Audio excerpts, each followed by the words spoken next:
Stunting dengan dalam rangka Hari Nasional. Ini untuk stunting ini sendiri itu apa, Bu, sebenarnya? Stunting itu di mana pertumbuhan tinggi badan anak tidak sesuai atau rendah atau pendek dibandingkan dengan anak seusianya. Itu yang dikatakan stunting.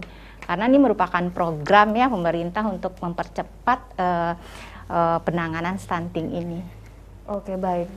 Khususnya untuk stunting ini sendiri, apakah ini berpengaruh, Bu, untuk protein bagi si anak ini sendiri terhadap stunting ini, Bu?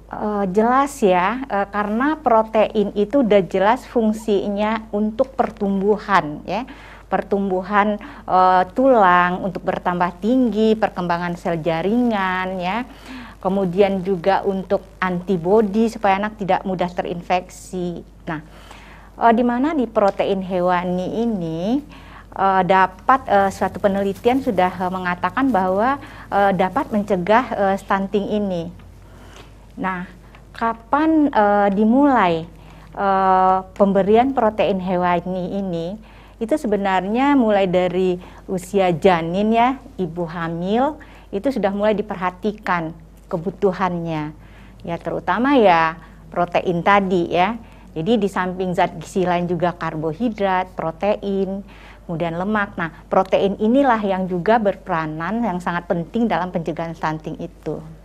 Oke, baik. Berarti khususnya untuk mencegah stunting ini sendiri salah satunya adalah memperbanyak protein ya pastinya, Bu ya. Apalagi untuk ibu-ibu hamil sejak awal memang harus melakukan mengkonsumsi protein ya, Bu ya. Iya. Nah, kalau untuk peran makan sendiri, Bu, makanan dalam pencegahan stunting ini sendiri itu seperti apa, Bu?